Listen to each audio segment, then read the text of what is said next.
আসসালামু আলাইকুম ভিউয়ার্স, আল্লাহর অশেষ রহমতে আশা করি সবাই ভালো আছেন। দেশ ও বিদেশ থেকে যারা আমার এই ভিডিওটি দেখছেন সকলকে অনেক অনেক অভিনন্দন।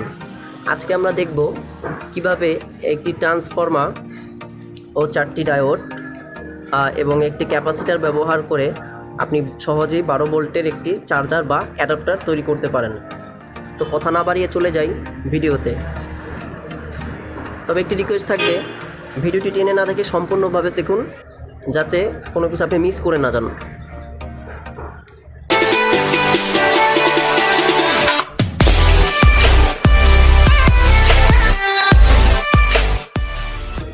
প্রথমে আমাদের প্রয়োজন হবে একটি 12 ভোল্টের ট্রান্সফর্মার এবং 4টি ডায়োড, একটি ক্যাপাসিটার। ক্যাপাসিটারটির মান হতে হবে, যেহেতু এটা হবে হচ্ছে 12 ভোল্টের উপরে, বা যেহেতু আমরা 12 ভোল্টের একটি অ্যাডাপ্টার বানাবো বা চার্জার বানাবো, সেহেতু ক্যাপাসিটিটা থাকতে হবে 12 ভোল্টের উপরে। আপনি এখানে 25 ভোল্টও নিতে পারেন, 50 ভোল্টও নিতে পারেন। আমি নিয়েছি 63 ভোল্ট 1000 ইউএফ। 63 volt 1000 UF. 1000 ইউএফটা কি? 1000 ইউএফটা হচ্ছে এখানে ক্যাপাসিটারের ধারণ ক্ষমতা। বিদ্যুৎটা কতক্ষণ এই ক্যাপাসিটারের ভিতরে থাকবে, এটা হচ্ছে এই ক্যাপাসিটির ধারণ ক্ষমতা হচ্ছে 1000 ইউএফ।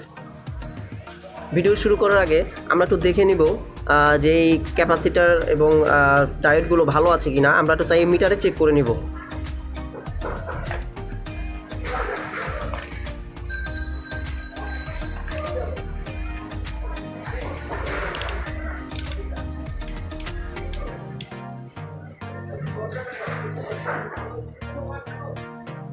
ক্যাপাসিটার বা ডায়োড আপনি চেক করার জন্য এই মুডটাই সিলেক্ট করতে পারেন, এক্স মুডটাই সিলেক্ট করতে পারেন, এবং ডায়োড এই মুডেও সিলেক্ট করা যায়। তা আমরা এই মুড দিয়েই সিলেক্ট করে দেখব যে কী অবস্থা আছে ক্যাপাসিটার। ক্যাপাসিটারের প্লাস মাইনাস আমরা কিভাবে বুঝবো? ক্যাপাসিটারের প্লাস মাইনাস বোঝাটা খুবই সহজ, কারণ ক্যাপাসিটারের গায়ে দেওয়া থাকে মাইনাস চিহ্ন, এবং মাইনাসের অপোজিট যেটা থাকবে সেটা হচ্ছে প্লাস চিহ্ন। তো সহজে আমরা বুঝতে পারবো। এছাড়াও আবার বুঝতে পারবো কীভাবে, যে প্লাসের দণ্ডটি একটু উঁচু থাকবে, মানে লম্বা থাকবে, এবং মাইনাসের দণ্ডটি একটু নিচু থাকবে। তার আগে একটি কথা বলে নেই, ক্যাপাসিটারের মান আপনি যখন চেক করবেন তখন ক্যাপাসিটারের মানটি কিন্তু আপনাকে একবার দেখিয়ে চলে যাবে, এটা কিন্তু কন্টিনিউ থাকবে না এখানে। তো আপনারা একটু খেয়াল রাখেন যে মিটার স্ক্রিন একটু খেয়াল রাখেন যে আমি এই যে এখন প্লাসের টার্মিনালটি প্লাসে ধরছি এবং মাইনাসের টার্মিনালটি মাইনাসে ধরছি। এই যে দেখুন, মানটি কিন্তু একবার দেখে চলে গেছে, তার মানে এই ক্যাপাসিটারটি সম্পূর্ণরূপে ভালো আছে। এখন আমরা যদি ডায়োডগুলো চেক করি, এটা হচ্ছে ডায়োড। ডায়োডের একটি অংশ হচ্ছে ক্যাথোড এবং একটি অংশ হচ্ছে অ্যানোড। তো এটি হচ্ছে অ্যানোড অংশ। আপনারা এখানে একটি এক সাইডে ছাই কালারের মতো দেখতে পাচ্ছেন, দেখে এই যে আপনারা এই সাইডটা ছাই কালারের মতো দেখতে পাচ্ছেন, আর এক সাইডটা সম্পূর্ণ কালো। তো কালো সাইডটা হচ্ছে প্লাস বা অ্যানোড, এবং যে ছাই কালারের সাইডটা এটা হচ্ছে ক্যাথোড বা মাইনাস। তো আমরা এখন চেক করি। আমরা এখন প্লাসেরটা প্লাসে ধরলাম এবং মাইনাসেরটা মাইনাসে ধরলাম। দেখতে পাচ্ছেন যে মিটারে একটি মান আসছে, তাহলে বোঝা যাচ্ছে যে ডায়োডটিও ভালো আছে। প্রথমত আমরা দুইটি ডায়োড নিব।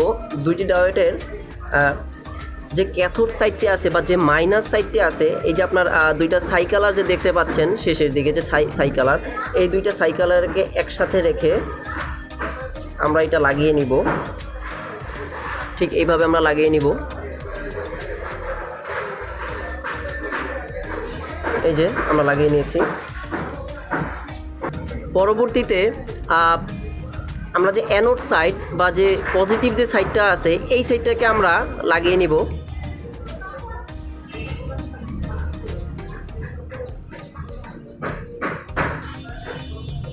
এরপর এই দুটি ডায়োড, এই সাইডে দুটি এবং এই সাইডে দুটিকে আমরা একসাথে সংযুক্ত করে দিব।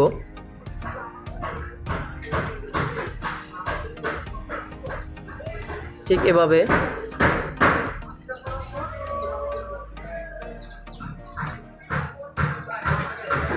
এভাবে আমরা সংযুক্ত করে দিব। এবার আমরা এই ক্যাপাসিটারের প্লাস দ্বন্দ্বটি একটু বাঁকিয়ে নিলাম এবং -1 একটু বাড়িয়ে নিলাম যাতে আমাদের ঝালাই করতে সুবিধা হয়। এখন আমরা ক্যাপাসিটারের পজিটিভের সাথে ডায়োডের যে ক্যাথোড সাইডটি আছে এটি ঝালাই করে দিব এবং যে অ্যানোড সাইডটি আছে ডায়োডের সেটি ঝালাই করব হচ্ছে ক্যাপাসিটারের মাইনাস সাইডের সাথে ঝালাই করে দিচ্ছি এখন।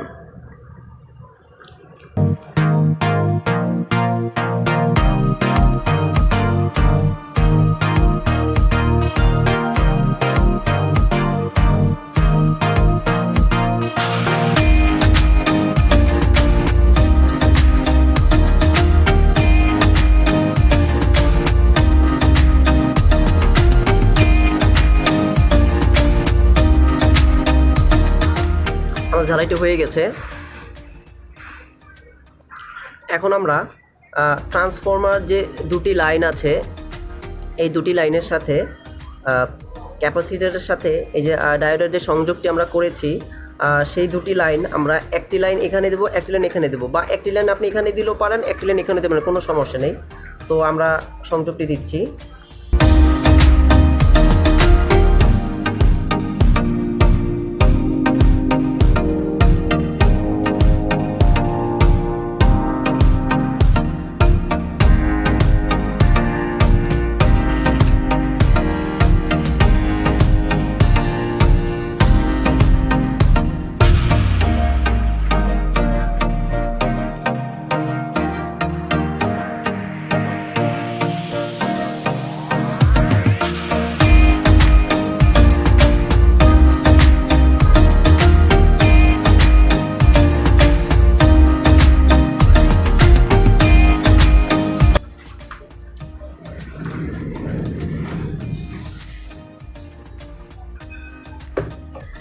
সংযোগ দেওয়ার কাজটি শেষ হয়ে গেছে আমাদের।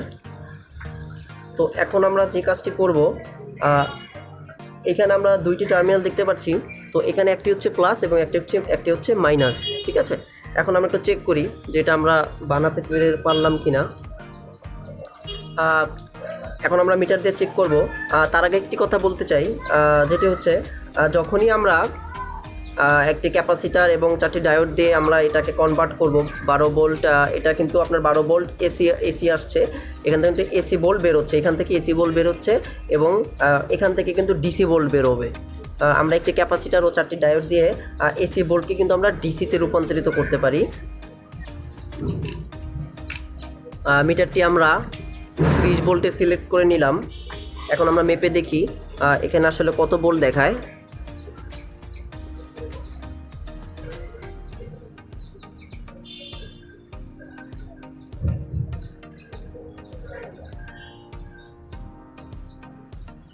আমরা দেখতে পাচ্ছি এখানে 11.53 বা 54 ভোল্ট দেখাচ্ছে।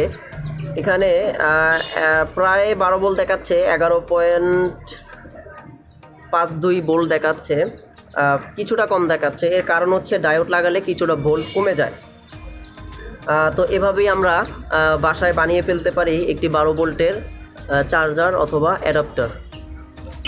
যদি আমরা একটু টেস্ট করি, আমি একটি মোটর দিয়ে যদি টেস্ট করি এটাকে, দেখি এটা কীরকম ঘোরে।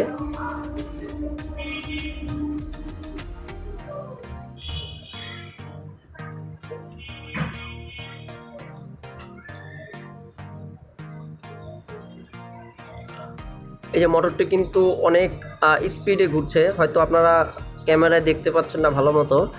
এই মোটরটি কিন্তু খুব ভালোভাবে ঘুরছে। আচ্ছা, একটি পাখা দিয়ে আমরা যদি টেস্ট করি,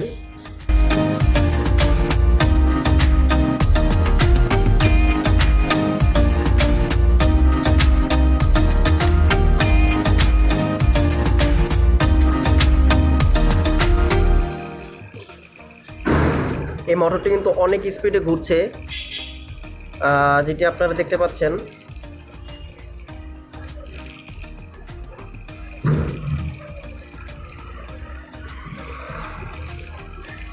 তো আমরা এভাবেই ঘরে বসেই একটি ট্রান্সফর্মার, 4টি ডায়োড ও একটি ক্যাপাসিটরের মাধ্যমে খুব সহজেই 12 ভোল্টের চার্জার অথবা অ্যাডাপ্টার বানিয়ে ফেলতে পারি। ভিডিওটি ভালো লেগে থাকে তাহলে অবশ্যই আমার চ্যানেলটি সাবস্ক্রাইব করুন এবং পাশে থাকা বেল আইকনটি প্রেস করে দিন, যাতে আমার দেওয়া পরবর্তী ভিডিওগুলো আপনি খুব সহজেই খুব তাড়াতাড়ি পেয়ে যেতে পারেন। আসসালামু আলাইকুম।